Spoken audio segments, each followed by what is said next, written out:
fund sorry, got interrupted by the recording.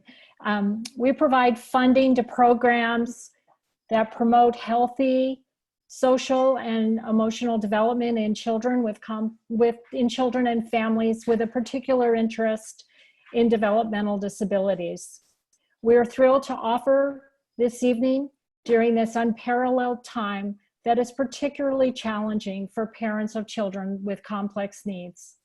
I hope you hear valuable information, feel supported, and know that we are here for each other. We had over 400 people sign up for this presentation tonight. We have people from all over the United States as well as internationally. First, I would like to introduce our esteemed speaker, Dr. Arietta Slade. She's a professor of clinical child psychology at the Yale Child Study Center, an internationally recognized clinician, researcher, and teacher. She has written widely on the development of a parent's ability to hold their child in mind, the importance of attachment for a child and parent, and on relationship-based infant mental health practices. She's a co-founder and director of training of Minding the Baby, an interdisciplinary home visiting program for high-risk mothers, infants, and their families at the Yale Child Study Center and Yale School of Nursing. She's been in private practice for nearly 40 years, working with individuals of all ages, and is currently writing a new book on reflective parenting, in addition to her other published work. She's been in private practice for nearly 40 years, as I mentioned. I want to give a big thank you to Dr. Arietta Slade for offering to give this talk tonight. It was really her idea. I would like to thank Tech Kids Unlimited for their expertise and hosting this event, in particular Beth and Christina. I would also like to thank Jackie Cianzo from SNAC and Caitlin Casaro from Extreme Kids and Crew for providing their insights. All of the above are FAR Fund grantees. And I want to just say how proud I am of the incredible work they do and how meaningful it is to me to know each of you. I want to thank everyone for making this evening possible. I want to let you know a couple of logistical points. We're recording this event and we'll make it available on both the FAR Fund and the Tech Kids Unlimited websites. Also, following Dr. Slade's talk, we'll be having a Q&A. So if you just type your questions into the chat box, we'll follow along and do our best to sort of summarize and get as many of them asked at the end. We will work on getting everyone the slides who has registered. So with that, it is my pleasure to introduce Dr. Slade. Thank you so much, Shirley. I really appreciate that introduction. And I wondered if I'd been in practice for 80 years, but sorry about that. Sometimes it feels that way at times like this. Okay, now my slides are not moving forward. Okay, Christina. Okay, that worked. Okay, so I'd like to start by thanking the FAR Fund for all of your support in so many ways, and also your support of Minding the Baby, which we deeply appreciate. So thank you, Shirley. Thank you, Beth, who's the founder of Tech Kids Unlimited, Jackie Coenzo, who's founder of SNAC, New York City, and Caitlin Casaro, who is executive director of Extreme Kids and Crew. And thank you to my Minding the Baby team, who inspire me all the time and have been really a part of the thinking that I'm gonna share with you tonight. So I'm a clinical psychologist, and I'm not an expert in autism or neurotypical children, but I certainly have a great interest in it, have thought a lot about it. And so I'm going to approach this from my perspective as a clinician, an attachment person who has a special interest in the parent-child relationship. I've spent many years working with highly stressed parents struggling with adversity, so I hope that what I have to offer will be helpful to you. One of the ways I prepared for tonight was I had conversations with Beth and Jackie and Caitlin, who sadly is not with us tonight because she's not feeling well.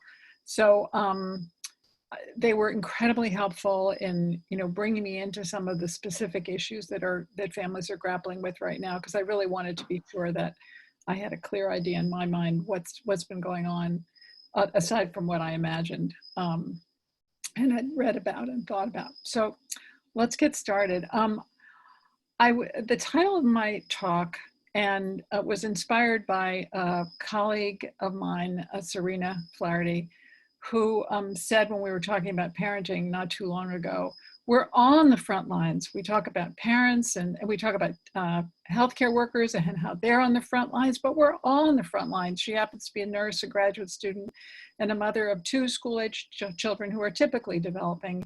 And she was herself feeling, all this tremendous stress about this.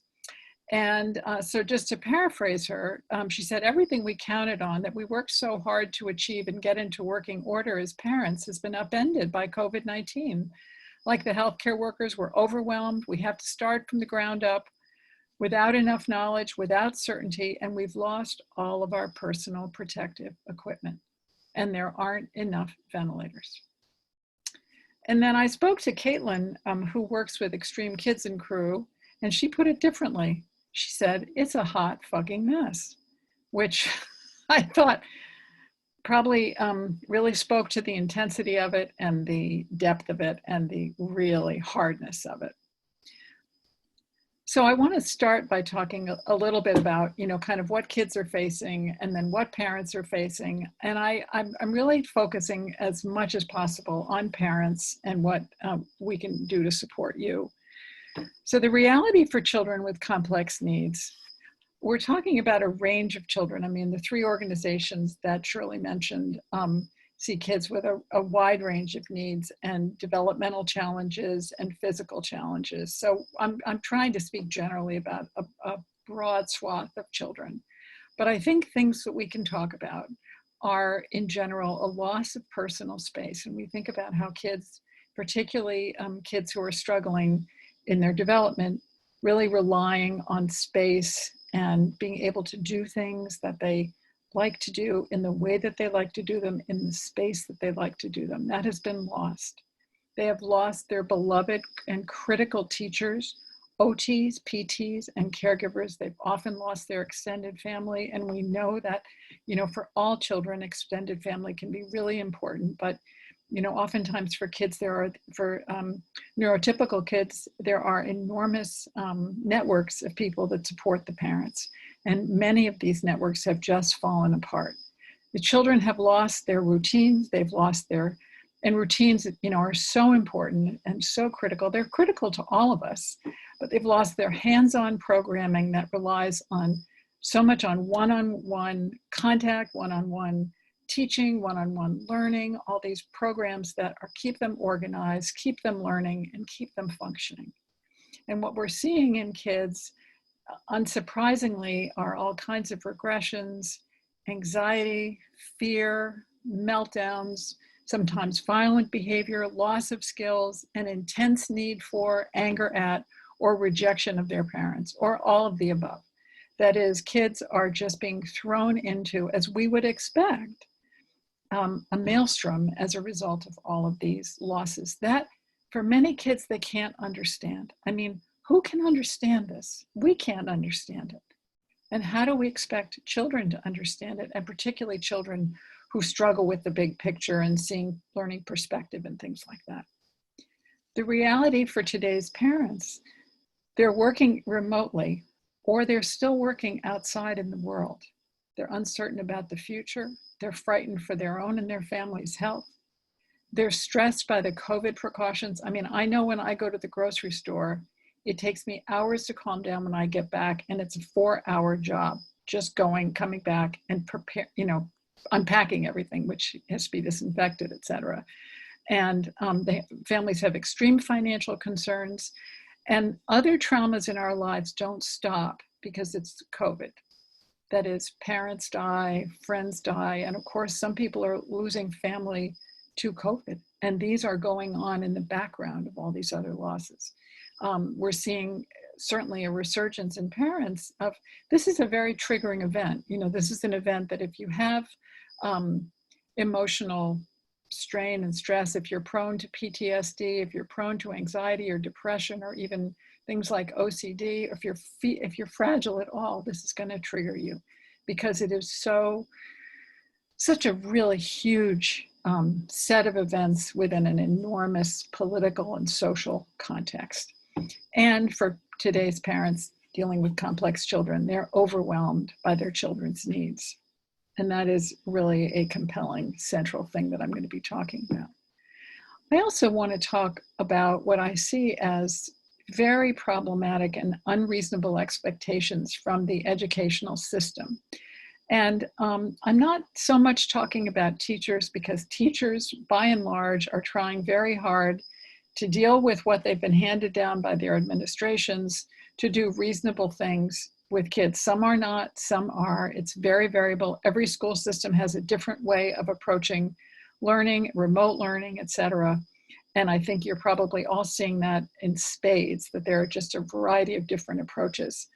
But you're getting unclear and conflicting guidance. You're getting expectations at all levels that often just simply cannot be met.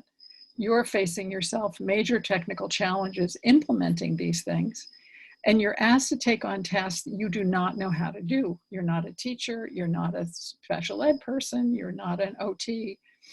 And in general, I think that at an administrative level, again, not at the level of the therapists and teachers, there is sort of a lack of appreciation of the real challenges of the situation.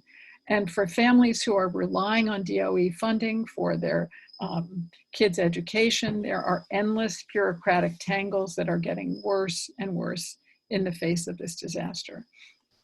And this is just creating, and I'm going to be talking about this more, such a difficult circumstance. And I'm quoting Beth here, and she said, the DOE is being just ridiculous. Now, the DOE, for those of you who are not New Yorkers, is the New York State Department of Education, the agency that's overseeing education throughout the state of New York.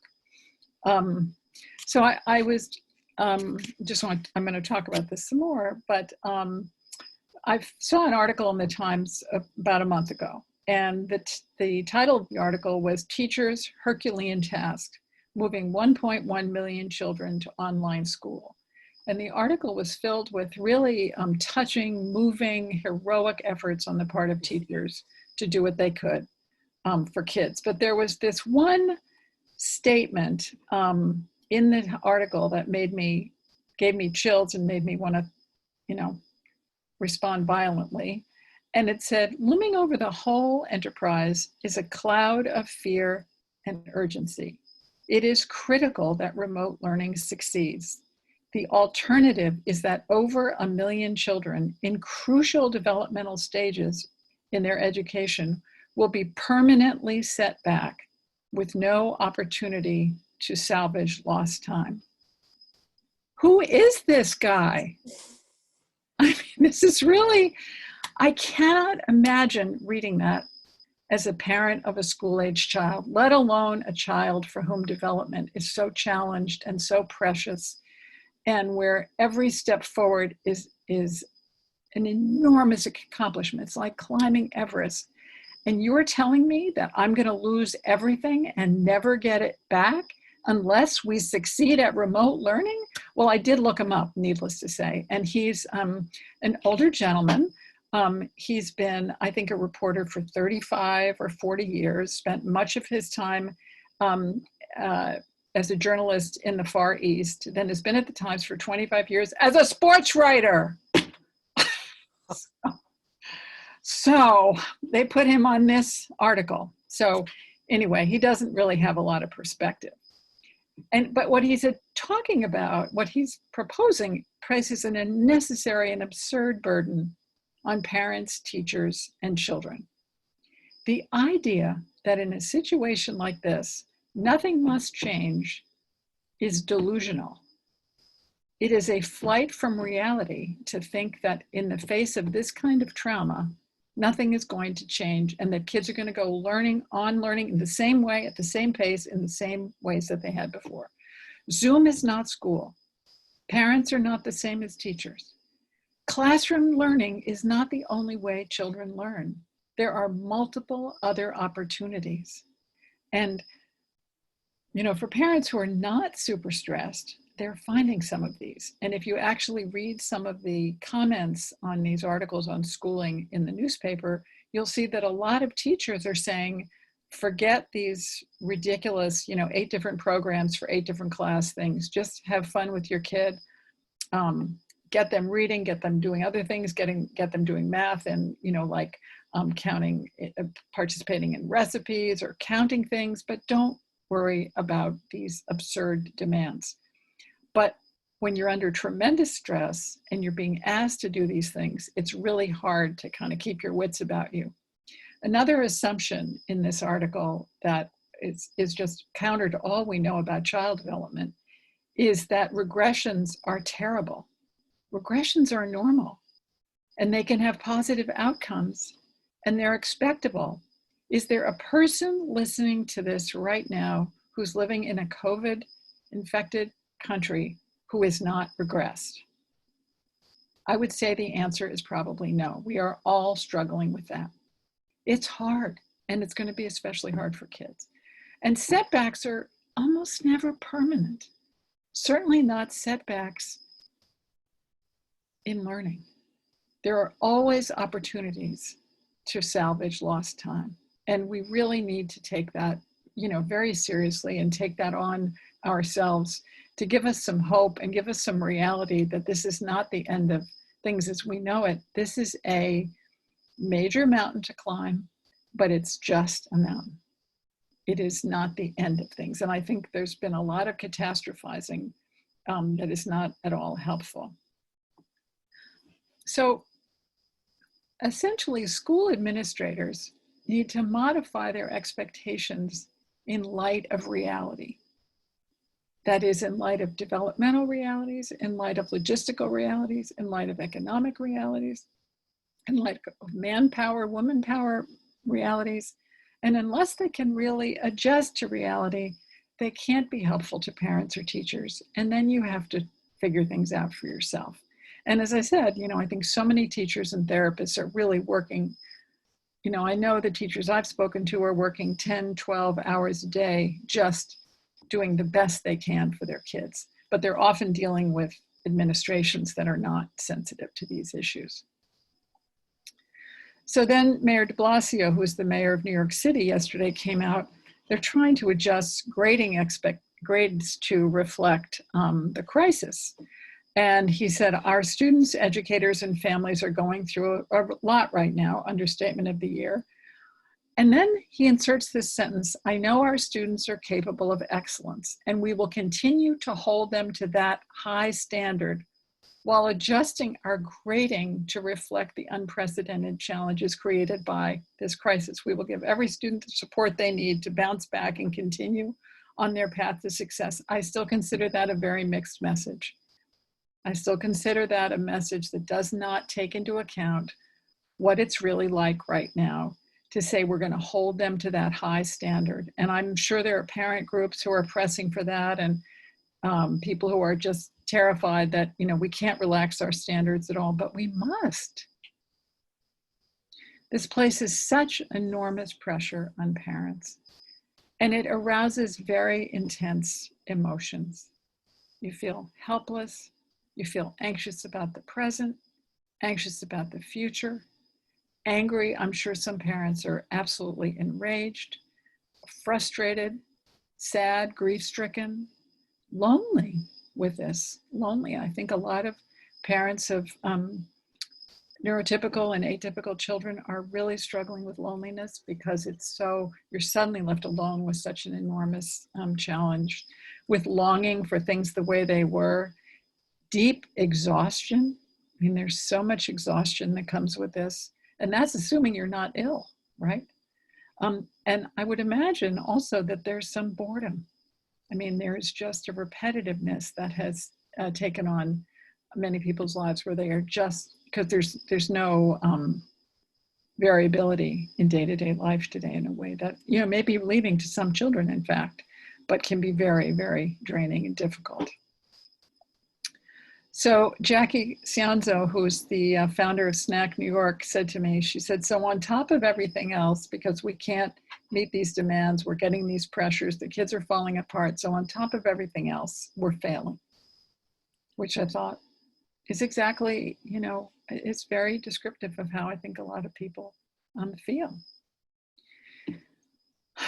So what I want to talk about is thinking of this as a collective trauma. We wouldn't expect kids to go back to school if their school had been in the path of Hurricane Sandy. We didn't expect kids to go to school in the Blitz in World War II. We didn't expect kids to go to school in the Ninth Ward in Katrina. It's a trauma. A major event is happening, and it needs to be recognized as such. And once you take a trauma lens to this, you begin to say, okay, well, given this trauma, what are the things that we can do? What can we expect of ourselves? What can we expect of our systems? What can be? And the question is, how do we keep a trauma, and this is a trauma, from being traumatizing to us and to our kids? We want to be able to, as quickly as possible, and I don't want to sound like anyone you've heard on television. I don't want to say that it's going to be quick, but we want to get to the point where we can find our way again, as things start to be less of a crisis and less traumatizing. And we want to do that without undue trauma, without losing too much ground, without being too distressed, without bringing on, too much, if you will, heartache. And I'm going to talk about 4 steps. And I want to start with the first step, which is acceptance. And I've cited an article at the very end of these slides that I read right about March 29th. It came out on the 27th, and that's when I read it, in the Chronicle of Higher Education. And this is somebody named Ayesha Ahmad, who works with disaster populations. And she said the first step has to be acceptance. And that's the hardest step. We don't know what will happen. Things will not go back to what they were. They are not going back to the way they were. We don't know what they're going to go like. We don't know what's going to be in the place of what we knew and counted on. Some of us know more than others, but many of us don't know what will be there in place of what we knew and counted on. And there is only so much we can do. That is, every night I want to watch the scientists. I'm not saying scientists in quotes, but anyway, you can imagine. I want to watch the people who actually know something tell me what's going to happen. And I'm always hoping that Dr. Fauci will tell me when this is going to stop, when the curve's going to go down, and when I can count on things going. That's not happening. And that's a very hard thing to accept. And I think, what you see a lot of us doing is really trying to, you see a lot of people in the United States doing it, is just sort of forcing things back to the way they were, which is not going to work. And one of Serena's children said after 7 weeks of lockdown, she finally felt the reality of her situation and was so sad to be missing her school and her friends. And she said, and her birthday's tomorrow, happy birthday. She said, the hardest thing is the uncertainty. And I know nobody can tell me when I'll see my friends again, if I'll go to camp this summer, or even if I'll go to school in the fall. And that's a child who can put things into words. That is a child who can start after 7 weeks to begin to imagine this. And I think she's made a lot of progress. But it's so painful and scary to look at this. We all feel helpless and tired, but we have to start here to go forward. It's the only place we can be. We can't make the present, conform to the past. So your question as a parent is, what works for me, my child, and my family now? And Jackie said, as parents of atypical kids, we're very good at rearranging expectations. We adjust our expectations all the time. So if you have a lot of experience starting over, trying again, trying something new, trying something old, that's good. You're adapted for this kind of crisis. And in a sense, I think Jackie was speaking to the fact that we have to be able to rearrange our expectations. And if you have experience in that, you're one step further along than parents who are really trying to. I was thinking along these lines that type A parents in this situation have met their match. You finally been brought to your knees. I'll show you a little bit about how I've been brought to my knees in a little bit, but we're not there yet. So where do we start? Where do we start with this? And I'm gonna show you this. We'll call it a pyramid, and it's a pyramid that I use a lot for teaching, and it's a pyramid that I find very helpful in explaining, in thinking about how to get to where we want to get.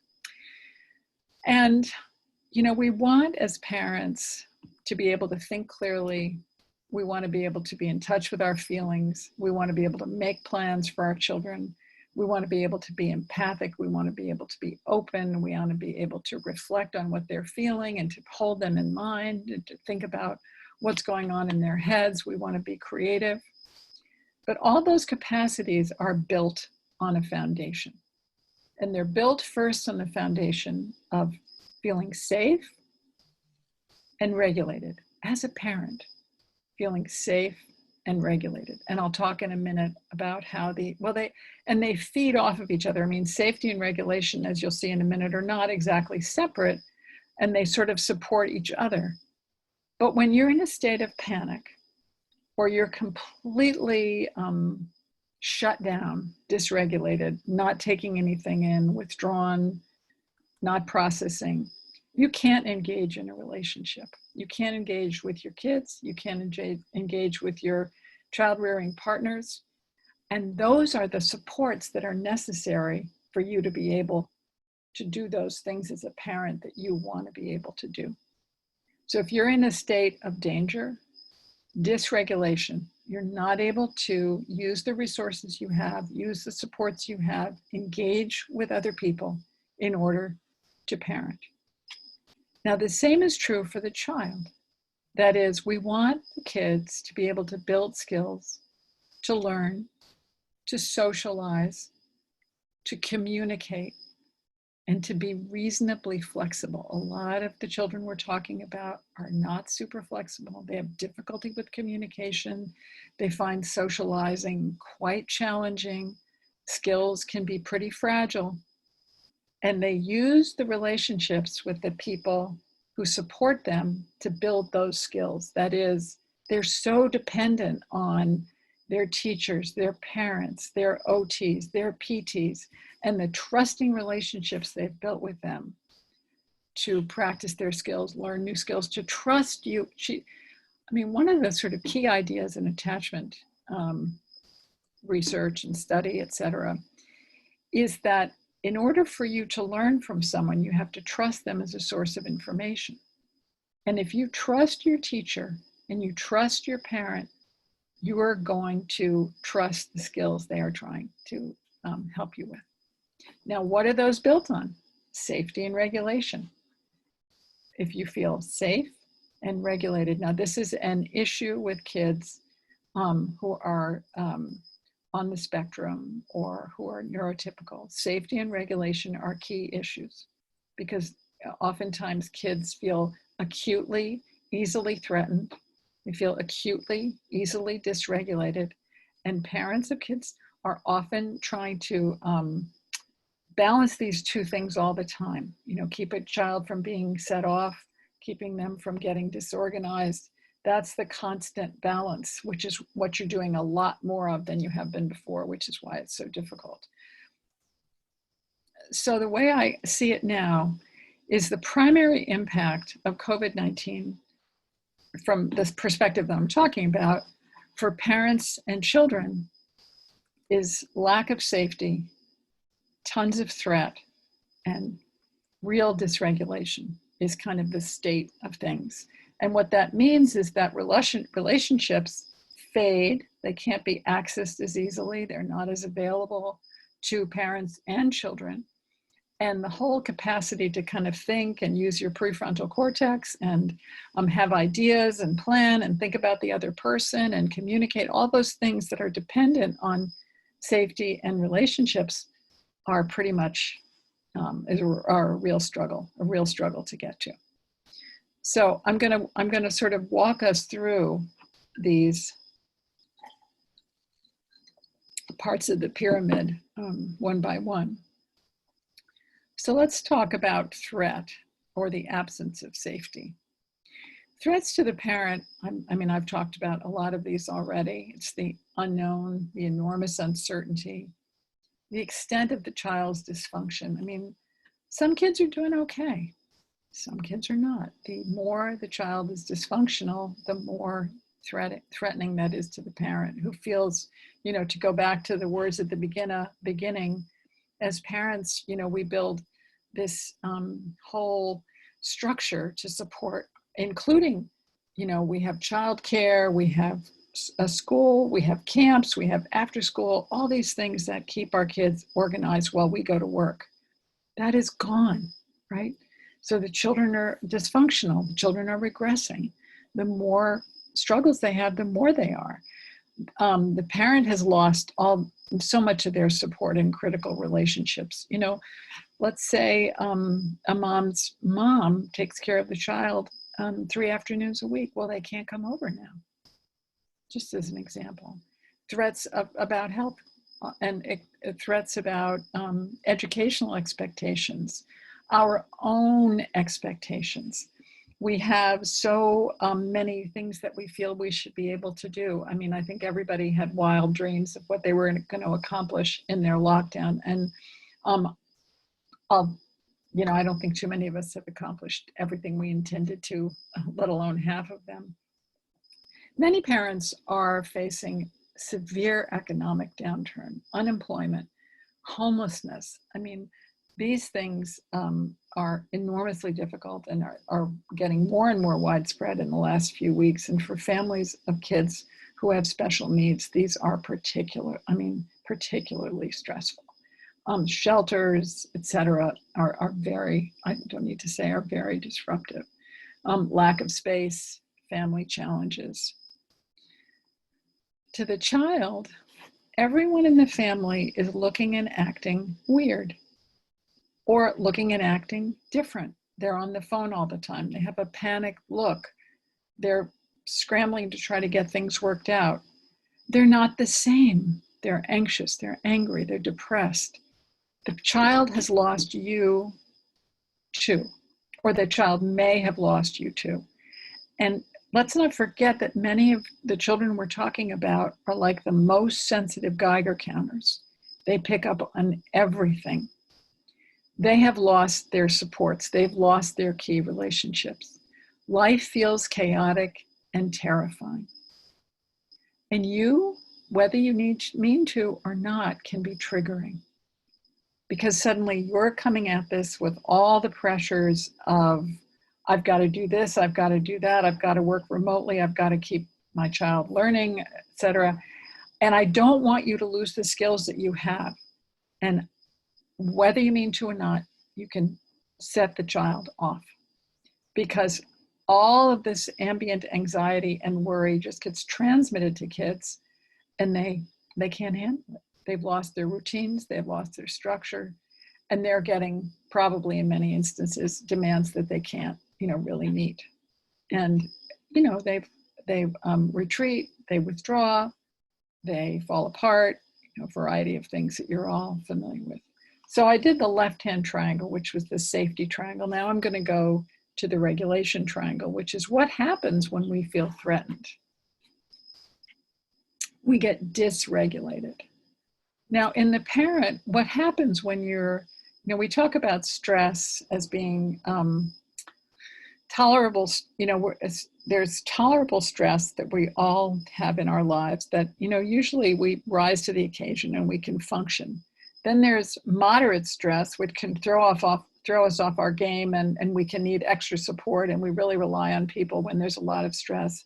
And then there's toxic stress, what we call toxic stress or extreme stress. And for many families, they are in now the extreme stress position. And what that does at a biological level is it means that your stress hormones are triggered so that you've got more cortisol, you've got more inflammation, all the things, your nervous system is on high alert all the time. And this is not good for your body, but we know this is not good for our bodies. And we see often in parents when they're highly stressed, fight, flight, or freezing responses when they're threatened. And fight means you may be really agitated and you can't calm down, and you're really engaging, you're sort of anxiously engaging everybody. And flight could be more like you just stop, you can't handle it, you withdraw, you just curl up and don't respond. And then there's freezing, which is, really in many ways more serious response, which is usually kind of like dissociation, where you just disappear. And that can be really, really frightening. Any of these responses can be very frightening to children because they don't know what to make of it. You can find that your body functions are disrupted. You can be short of breath, and I don't mean as in the illness kind, but your heart rate, you're just much more aware of your body working extra hard, breathing, fluctuations in your temperature. You can see disruptions in sleeping, eating, GI symptoms. Your emotions can be very disrupted, either to feeling really labile and reactive, to just shutting down and not being able to respond. Your key relationships can be really disrupted, not getting along with your partner, fighting with your other kids. This is what happens when we get stressed. And as I was saying before, Dan Siegel, who is a psychiatrist, who's a wonderful teacher about these things, says, this is the emotional part of your brain. And this is the prefrontal cortex, which plans and makes things organized and works.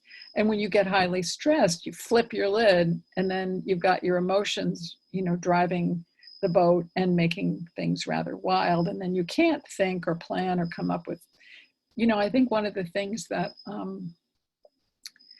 if you read some of the not literature, but some of the journalism on this situation, there are all these parents who are thinking of really creative solutions and coming up with these great ideas.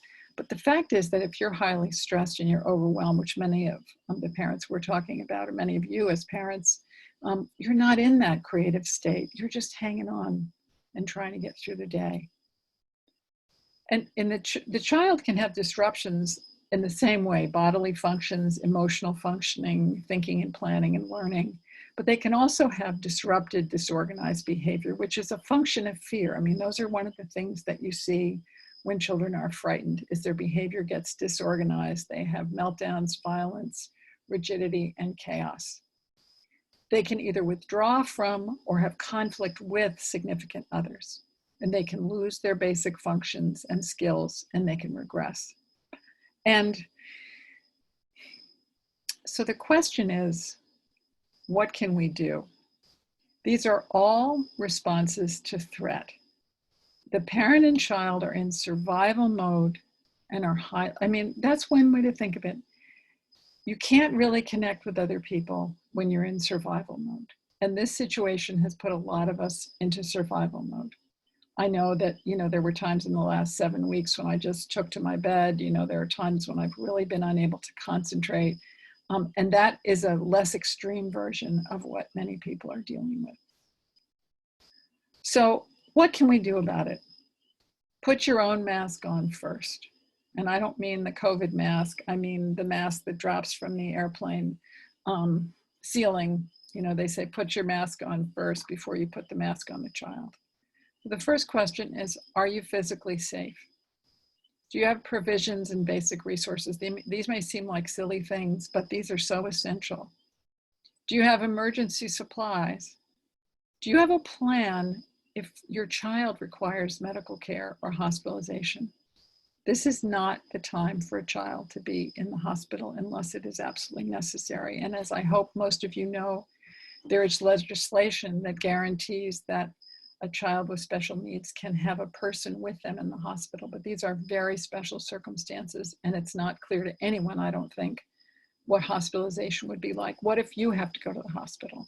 What is your plan for that? That plan has to be something that you know. So you're not just sitting around thinking, you know, what would happen if the worst happened? Make a plan, establish your team, coordinate your efforts. That is, I know who my 5 people are that I will reach out to if anything happens in my home. I know exactly who they are. They know who they are and what we would do. Do what you can to diminish your threats to your safety, right? Anything you can do to reduce your stress is important. And do what you can, that was threat and now regulation, do what you can to regulate yourself. One of the most important things is sleep. Sleep is the first to go. Many of you are probably not sleeping very well. Try to sleep, take a walk if you can. Lie down on the floor and do some deep breathing. Try to regulate your body. What can you let go of now? So this was, when the lockdown started, which for me was 7 weeks ago today, I said, okay, I'm gonna clean my desk. I cleaned under the floor. There were piles of paper everywhere. It was a total, you know, catastrophe. I hadn't cleaned it in a long time and I kept moving piles of paper. So I actually moved them all to the guest room. And I said, okay, I'll do my desk first and then I'll get them out of the guest room, you know, sort of one thing at a time. Well, here's the guest room today at 1 o'clock in the afternoon. I hope you can see what a mess it is. But my point is that, you know, forget it. I'm not worried about the guest room. I'm really not. You know, nobody's coming to stay. I wander in there occasionally and look for something. I haven't even closed the door, so I have to look at it every time I go by. But I think after this, I'm going to actually close the door. So let go of what you can let go of, right? The most vital thing, I think, in terms of the child, is to pay close attention to what is making your child feel unsafe and limit those things, threats and triggers that you can, right? So this is not the time to get them to do less time on screens. This is not the time to introduce something new. This is a time to let them do comforting and familiar things that will help them feel less threatened and more regulated, even if these are things you don't like. That's okay. Just for them to not have that physiological arousal of threat and dysregulation, because what that does is it pushes them away from you and it makes them melt down. They are doing whatever. I mean, when a child melts down, what they're saying to you in plain English is, I cannot bear this and I need you to do something to stop it, right? Listen to that. And those of you who have complicated children are used to doing this, right? You're used to saying, okay, what's got them going and how do I fix that? In fact, you've probably spent many, many years fine-tuning your awareness. And that's the part of you that you need to call on, is let me see if I can figure out what's going on. This is what they need in a time of trauma, in a time of danger, to regulate themselves. Once they're not threatened and frightened, and you're not threatened and frightened, we can start to build the relationship that is the support for thinking and learning. The parent-child relationship is really the foundation for all learning and development. I could spend hours right now talking to you about all the neuroscience and all the hard science and all the science, talking about how critical the child's relationships are for their brain development, for their bodily development, for their health, for their mental health. All of these things are crucial. The relationship with the parents is especially crucial for neurotypical children. And it may seem that it's not, because they may have so much difficulty with social communication. But in fact, they are more dependent on their parents than typical children. Because when the world is falling apart, there is no one who knows them better than you. That is, you are the anchor, you are the guidepost. They can't rely on nearly as many people as other kids do, because you're the one who spent years getting to know them, and there is no one they need more than you, right? And they may have 2 or 3 people like that, in which case that's great. But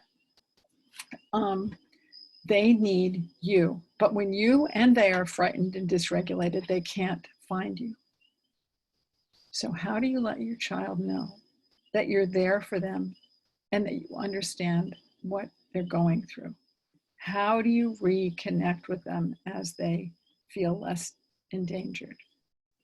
That connection nurtures you too. How can you maintain your connection to each other? What do they need right now? What can they tolerate and enjoy? Enjoy, I mean, pleasure, laughter. These things are so healing and they're so important. And, you know, there's probably not a single one of you who doesn't enjoy getting silly things on their email from people to make them laugh. I mean, laughter is saving us all. And it's true for kids too. You know, what can they enjoy? What can they get pleasure out of? Use what you know about your child to calm them down, to reduce threat, and help them connect. You've done this before. You've done it before. You've got to do it again. And you will all get through this. It's about other relationships too. How can you maintain your and your child's connections with their teachers and other therapists? Now, some of them, you're just not going to see them for a while. I was thinking that you could have somebody who mattered to them read a book and record it and play it for them. You could have them, you know, play a game. It depends on how tolerant they are of screens. It depends on what their attention is like. But even for very delayed kids, you can have the sound of a person's voice who they love can be very supportive. You can make a calendar to give them some sense. Again, a calendar depends on knowing when this is going to end, so forget I said that. But what can you do to sustain these relationships, even if it's only a weekly check-in call where they can hear the voice? And you may have to put it on speaker because they won't get near the phone. Which of these relationships support you? You know, your creative brain is not working at its best right now. So what can somebody else help you think of some ideas? Can somebody else think of and support you? Of the skills your child is trying to hang on to, which ones can be practiced? What are reasonable expectations? And are there other ways within reason to provide what's been lost? And I keep saying reasonable because I think the tendency to over-anticipate and to put high demands on ourselves is one of the most problematic things about this crisis. And the more you can accept things are what they are, we can do what we can do, the better off you're going to be. What about you? We've just talked about the child, but you're the glue, although I know that most of you feel like dried out rubber cement right now, but you're the glue that's holding everything together. Don't let yourself be alone. This is so isolating. For you to be there for anyone else, you need relationships too. Who can you talk to, turn to, cry, laugh, and get meaningful support from? Who? Your family, your friends? And what kind of help do you need from others? Do you need mental health support?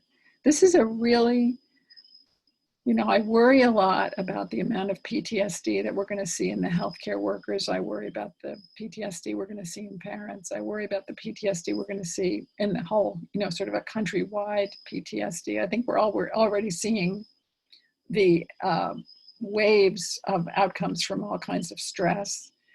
So it's important, if you need help, to get it. I mean, there are a variety of many of the organizations that, you know, help support this talk. Help technically support this talk. Have resources available to them, and there are resources out there, but you may need to reach out. You may need to do the same for financial and shelter resources, and those are, again, your first thing in terms of safety. So to return to this idea of parenting on the front lines, listen. If you're trying to listen to your child, you're doing a great job. Find solutions that make sense for you and your child. It's okay, and it's actually essential because you're preserving the vital relationships that will sustain you and your family through and after this. Seek systems, supports, and people who understand and respect your real daily struggles and that value relationships. Discard advice and expectations that don't fit. You can only do what you can. If something makes you or your child feel threatened or dysregulated, let it go. Maybe you can come back to it. You know yourself and your child and your situation. Respect that. So now we get to the top of the pyramid and all the good things that we want to get back, all the things that we look forward to being able to have at our disposal again in the future. I feel lucky sometimes if I can think for 3 hours a day, and I'm in a very low stress situation compared to most of you, I think. But when are you going to find your way back to thinking, planning, reflection, perspective taking, creativity, skill building, learning, etc.? So how can you get to imagine the top of the pyramid? Once you feel less threatened, more regulated, and your connections are reestablished, you can begin to think about what is possible today and what makes sense today. And your child can begin to experience your presence and engage in the moment. Because all of these skills depend on relationships. Slowly, the things you missed will return, but they will return in a different way.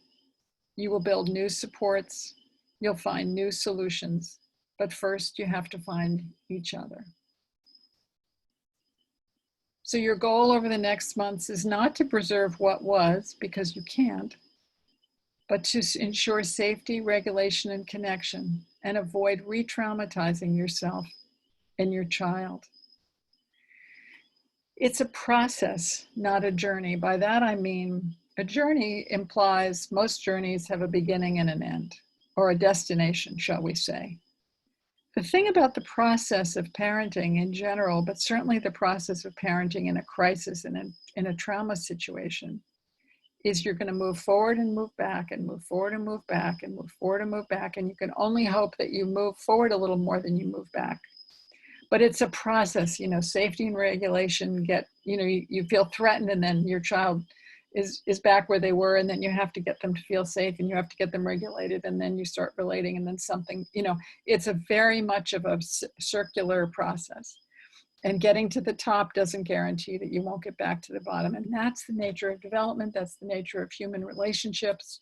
There's no such thing as a clear line in any human relationship or capacity. What you want to try for is repair. Somebody once asked me, a young woman who had 2 small children, asked me what the most valuable thing I'd ever learned in my whole career was. I thought, well, that's a good question. And I said, repair.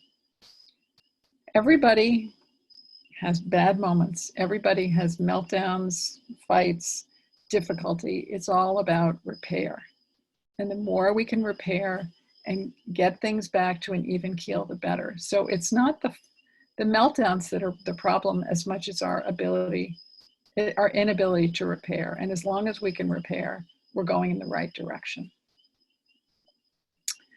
So as I was working on this, the Serenity Prayer kept coming to my mind, which I'm sure many of you know, which is grant me the serenity to accept the things I cannot change, the courage to change the things I can, and the wisdom to know the difference.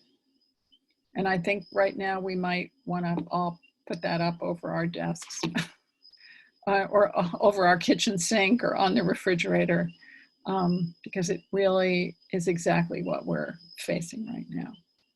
Change what you can, not what you can't. So a survival mantra: let go, lean into connection and to what's possible, breathe, move, and when you can, laugh. And I was going to put a funny video on the end of this, but it turned out to be technically too challenging. So sorry, we can't laugh together. But I wish you all the best, and I look forward to your questions, and I thank you for being here tonight. And there you go. And this is the reference to that article, which you can get online. You just have to sign up, and it doesn't cost you anything. So thank you. Thank you so much, Arietta.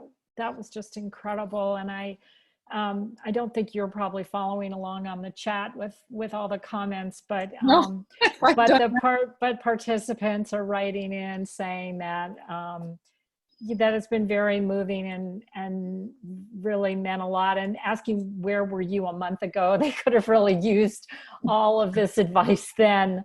There were a number of comments in the beginning that I just wanted to share with you. A couple of people wrote in saying they really thank you for sharing the mess in your guest room. That was very comforting and reassuring for me too, by the way. A couple of other people wrote in that they feel like they're in the middle of a video game. This new reality feels like they're playing a video game. And someone wrote in about the article that you quoted for the New York Times, saying they read that also, and even before they read it, they were already panicking and feeling very triggered and regressed, and the article didn't help them. And then someone else wants to know when your article's coming out in the New York Times. So that's a bit of a flavor. I just wanted to say that when I read that article and I read that statement in particular, I was so angry and upset that usually I would get on and write a comment or something, but it was like, it was just too triggering for me too. I thought, this is what's wrong with the whole situation, is that these expectations are being placed on parents and on teachers and on kids that are completely not taking into account reality. Yeah, absolutely. Period. So here's an actual question. Someone wrote in, as a therapist for children and teens with ASD, how do I point out to parents that they themselves are stressed? How do I point out that they are stressed out in helpful ways? And how do I help them to be more regulated?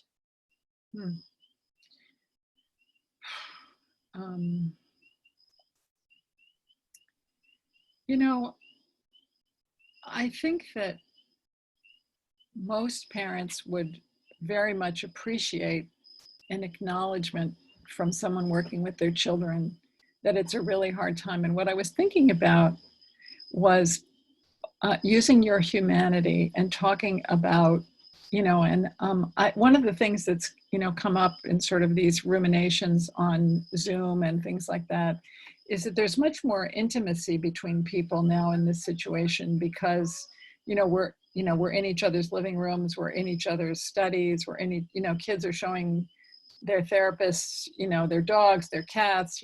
I had to lock my cat and dog out of here tonight. That is, there's a certain element of humanity that's getting, I want to say, infused into the therapeutic situation. Not that it wasn't there before, but I think if you use yourself and just say to parents, things like, I know this is really hard for you too, and this must be really difficult. And, I think, I would think most parents would really be able to resonate with that, and because if they don't know they're stressed, but I think probably they just don't realize how much it's affecting their children. And I know when it's often the hardest thing in the world to see that you are actually affecting your children in that way. That is super, super painful. I remember once coming home from work and my son was calling after me, and I was like rushing up the stairs because I was like, I have to change and I have to, and as I got halfway up the stairs, I realized that I was doing exactly with him what my mother had done with me. And I remembered how much I hated it, that she would put 6 things in front of actually responding to me when I came home from school or when she got home from work. And I stopped and I turned around, but it's like that moment when you realize you're doing something that is painful for your child is really hard. But the more you can get, help parents see that we all do this, we're all stressed right now. I would think just bringing it up with them in a compassionate way, sharing your own stress and your own anxieties in an appropriate boundary way. But I don't know if I actually answered that. I think sort of a second part of that question from the therapist was that she's sort of afraid by, telling parents she'll add more stress. And so she doesn't want to make them feel more stressed out. So she says she's, you know, really struggling to tell them that they need to regulate themselves, that that'll make it worse instead of better. You know, it's like, yeah, I know what you mean. You don't want to say to the parent something along the lines of, you're making it really difficult. You know, you're making it really difficult for your kid. And if you would calm down, they would feel a lot better. That, I mean, that's the message. But, you know, if you say that in a way that's disrespectful or that's blaming or shaming or anything like that,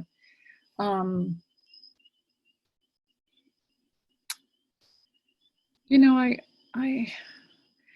the other thought one thought I had is to just engage them by saying, you know, well, how are you feeling and how's it going for you? And what's this been like for you? And he's having a lot of, you know, trouble. And, you know, just to get her to relax a little bit, just to get her off the focus of fix my child. And, you know, this is a major challenge in doing child work anyway, is getting parents to stop focusing on how you need to fix the child and really being able to think about themselves and think about the child in a reflective way.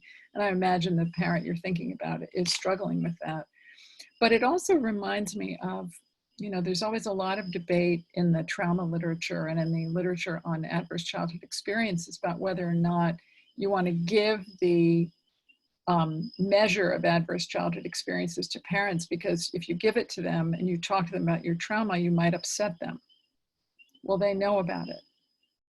And actually acknowledging it can be you're acknowledging it as a treater and saying, I know these were terrible, horrible, painful events, and, you know, we can try to make sense of them. But not asking and not acknowledging creates a separation and a shame around it that can be alleviated by finding a gentle way to bring it up. Sort of a couple of similar questions from teachers and parents saying, how can we communicate this amazing perspective with the directors of our school and the teachers of our school? Like, what do we do?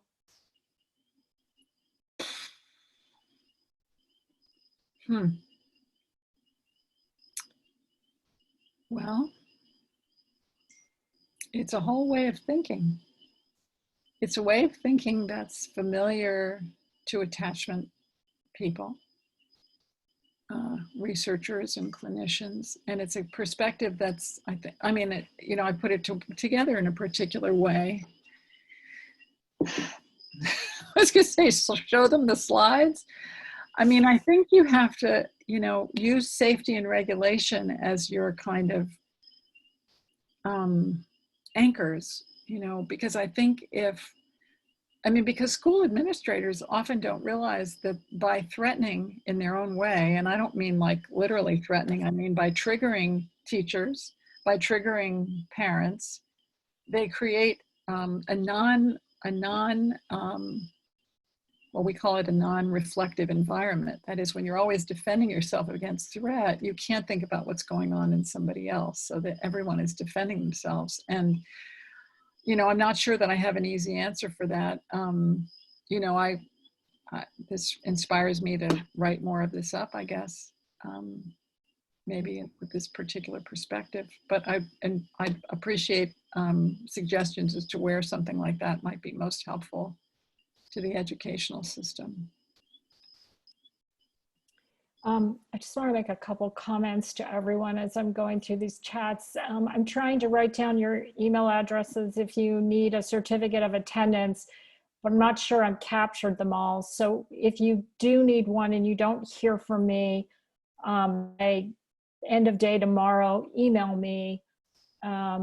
It's farfund@macmac.com and I will respond. So you can just go to our website too and email me from there. The other thing I want to say again is we're going to make the recording available on our websites, both the FarFund website and the Tech Kids Unlimited website. Take us a couple weeks, I think, to get it up, but it will be there. Okay. Let's see, and the couple of people that have raised hands, I don't think I have any way to access that. If you could put your question into the chat, that would be helpful. Let's see. Someone wrote in, I've been losing my patients way more than usual. And how can I sort of take it back when I say something I don't mean to? I'm sorry. Make it better once I've done it. Kids are doing. That's such a great question, because every single parent grapples with that. You know, you've just said something you didn't mean to say, you said it the wrong way, you hurt their feelings. Say, I'm sorry. I'm sorry. That's repair. You know, I know that hurt your feelings. And if it's a, you know, child with, you know, language impairments, do something physical. You know, I'm sorry can be expressed in so many ways. And I think, you know, one of the things you see with people who are really defensive is they can't say, I'm sorry, that was my fault, I screwed that up. But when you can relax enough to say, oh, and just take ownership of it and say, that is so meaningful to children. That is so meaningful. And it doesn't mean you're a failure. It means you're a human being, you know? And so, yes, you're going to lose patience. You're going to lose a lot of patients right now. I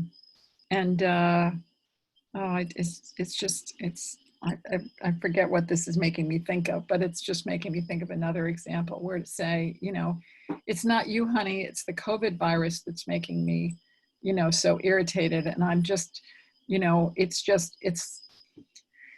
the virus isn't only making, you know, me not go to work, it's making me a little crazy, and I'm sorry. And, you know, let's do something that's a little bit easier, you know, but just to say it's not you. This is all making us feel bad, or this is making us all feel bad. Another person is writing in about the uncertainty. How do we discuss this uncertainty? When things will move toward normalcy, if ever, again, in a safe and secure way with our children. I'm saying with ever, with children. What they look for in parents is for us to know it all. How do we manage this? But actually, I think in general, there's two parts of that question that I would take issue with. One is that, you know, yes, children look to us for solutions, but we really don't want to communicate that we always know the answer, because we don't always, you know. We know how to fix a broken chair, or we know how to, you know, clean a burned pot, or we know how to say I'm sorry, but, you know, this is something really much bigger. And I think to be able to, in an age appropriate, child appropriate, given who the child is, way, to say, I really don't know, but we're going to figure this out together. As soon as I know something, I'm going to let you know. The hardest thing is that we don't know. And I think to reinforce what children do have, you know, that's why I was talking so much about really figuring out what supports you have, what people are around, what practice, what they can practice, what they can work on, what they can enjoy. To say, well, you know, I'm not sure when you're going to see your teacher again, but we're going to talk to Betty on the phone, and we're going to see Susie on FaceTime, and we're going to see Grandpa on, you know, to really reiterate what the things are that they have, so that they're not drowning in their loss. And, you know, the fact is, we can't tell, you know, we can't tell them that everything's going to be the way it was. That's not actually helpful, because it's not. You know, there are many things that we would like to be sure of that we're not sure of. You know, you don't know whether, and I don't even want to go into all the things we don't know about, but I think it's actually really important, you know, regardless of the child, to find a way to say, I'm here, we don't know. I'll be with you no matter what. I'm not going anywhere. You know, daddy's not going anywhere, or my partner isn't going away anywhere, or grandma's not going away, but just we're all here and we're going to face this uncertainty together. But we can't be perfect and we can't promise normalcy. I think that's out the window right now. Here's a bit of a different question. Someone is saying, do you have any advice on how to encourage kids to participate in activities that I know would regulate them, like going outside or going to sleep earlier, or maybe that's one thing I need to let go of right now? Right. That's a really, I appreciate all the questions. They're really great questions. Yeah, I mean, that's what I was saying, to kind of really be sensitive to what they can tolerate. You know, some kids will not go for a walk, not go for a walk, not go for a walk. And then all of a sudden one day you say, want to go for a walk, and they'll go for a walk. But if they don't want to go for a walk, or they don't want to get on the treadmill, or they don't want to, you know, play, what was the name of that game that, it was, never mind. It's a game that you play with the, I sound like an old person, which I am. Anyway, but they may take you up on it, but I would agree that they'll find their ways to regulate themselves as a baseline. And then you can slowly add to that. But if they don't want to do it, I just don't think it's, the thing you want to avoid is struggle. And the thing you want to protect is the relationship. And what's most important is for them to feel with you in whatever way they can. And if that then involves going for a walk because they actually want to be with you, and I've seen, you know, I mean, adolescents are very, you know, typical of this, you know, they don't want to do it, they don't want to do it, they don't want to do it. And then, but you have a fun time together doing something, and then they are willing to go out for a walk with you. So I would let go of the things that are really causing conflict. You know, conflict has value, but I don't think in the middle of a trauma, it really does, because they can't lose you too. I'm going to throw this out to everyone on the webinar.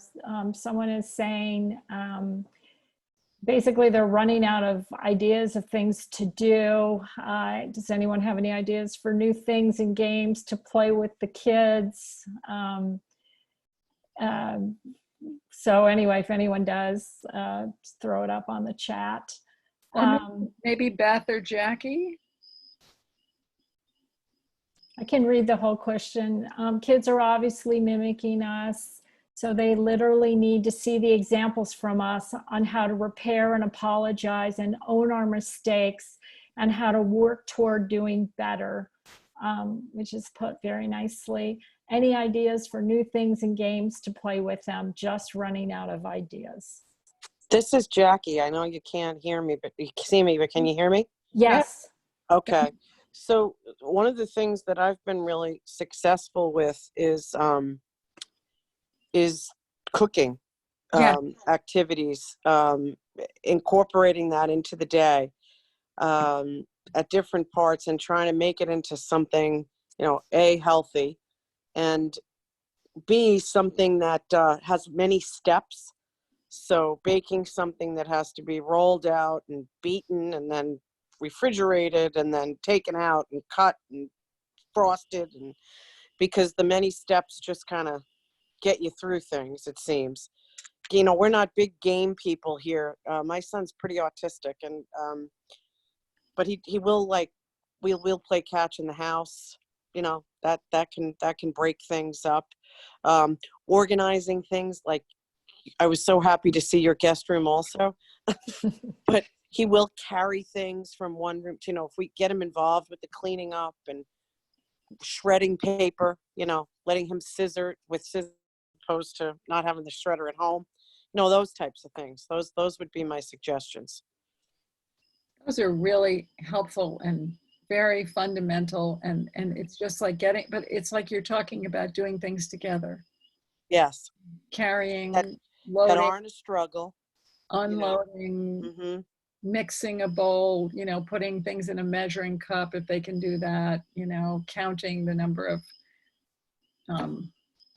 orange slices they put in something, you know, all those things are valuable. They're about, but and mostly they're about being together and not being upset and not being asked to do things that neither one of you can or want to do.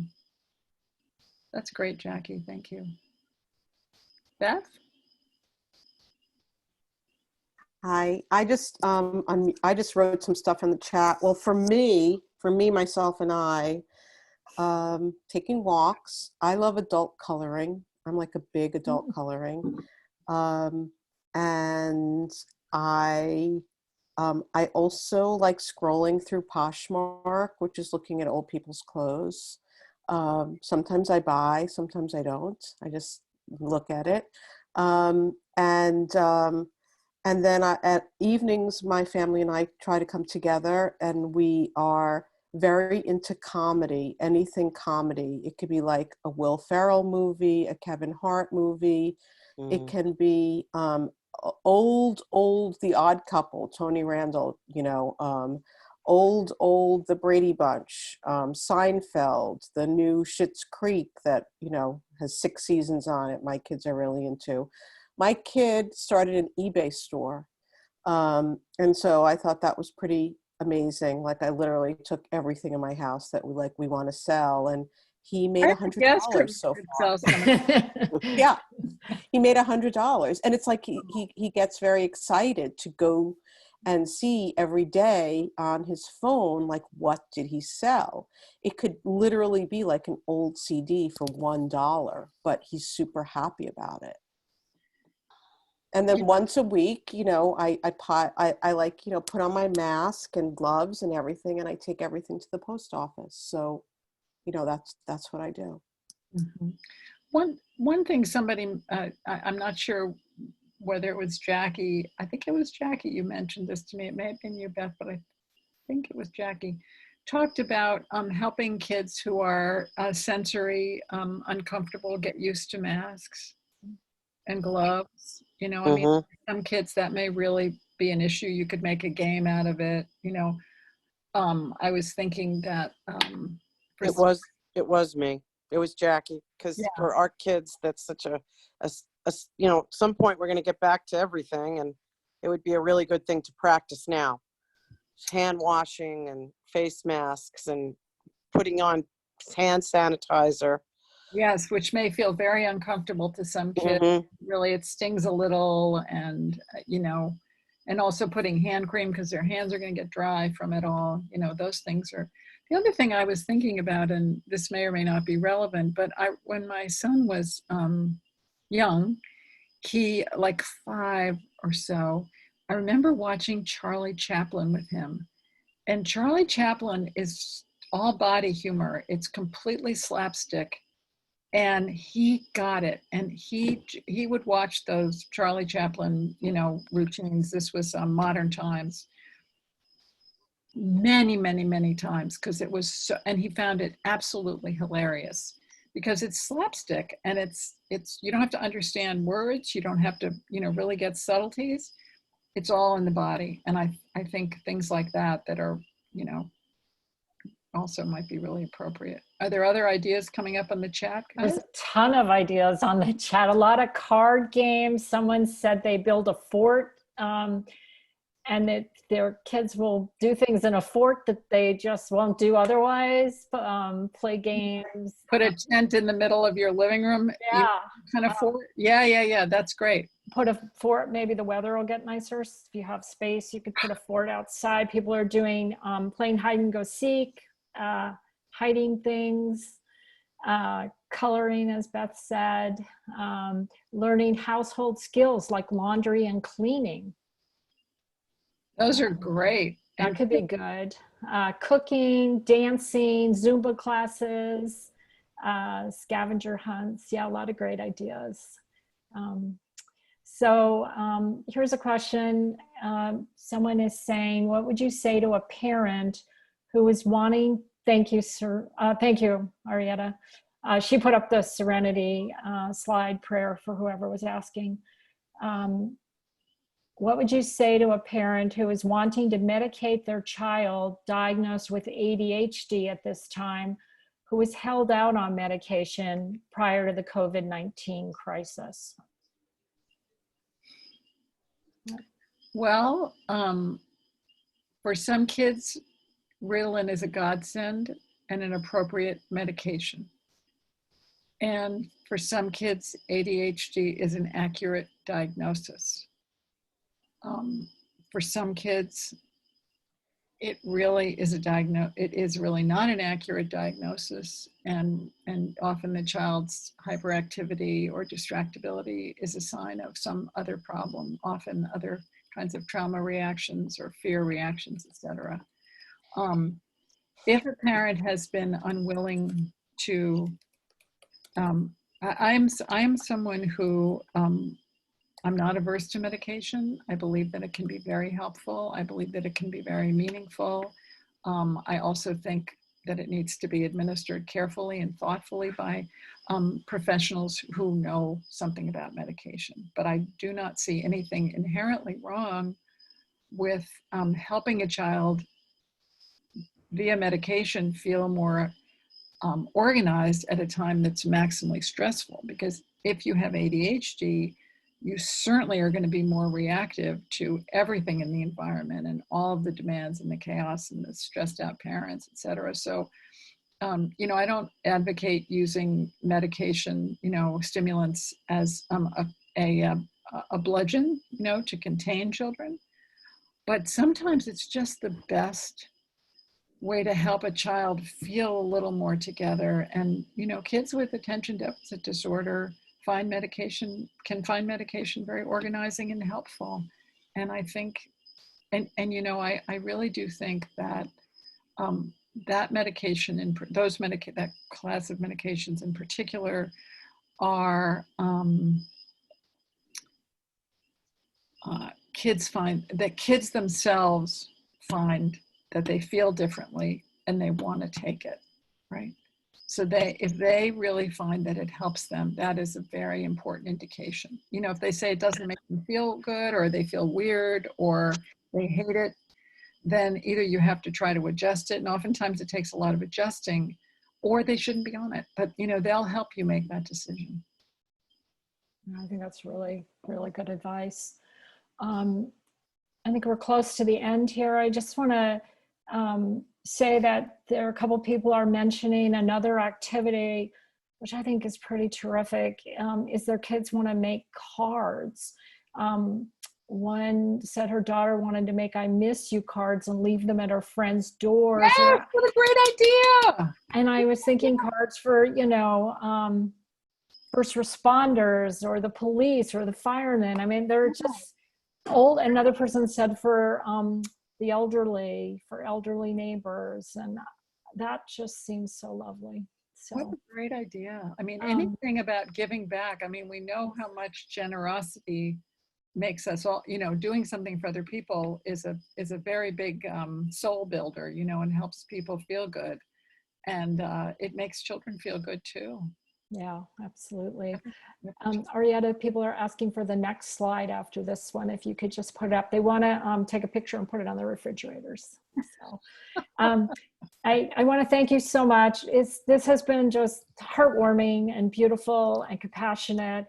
And the comments, I don't know if you'll really if they'll all go away when we end, or you'll have a chance to see them, but people are saying that it's been really comforting. You're just really speaking the truth and validating their experiences, and that they are so appreciative. So we can't thank you enough for such an incredible evening. We will, Beth, are you guys saying you already have this recording up? Is that what that message was in the chat from you guys? Or it'll be a little bit of time, right? Yeah, I'll probably get the recording up by tomorrow, and then we can put it up on our website. And your yeah. website, really. Okay, great. And then I put my email address on, because I think I said Oregon.com, but it's farfund@mac.com. And if I have some of the beginning emails down, but not the rest. So it was going. I have a lot of them. If you don't hear from me, email me and I will get it right. Get you out something. We will have these recordings up. And we can't thank everyone for joining us enough. Thank you so much. I have such admiration for you all, and you're doing the biggest job. And thank you. And I'm glad it's been helpful and meaningful and comforting, because that's exactly what I was hoping for. So here's have a a good final comment. It says, thank you for this, Arietta, speaking truth during such a challenging time. I think that's a perfect quote to end on. thank you so much. Thank All you. righty. Take care, everyone. Be well. Care.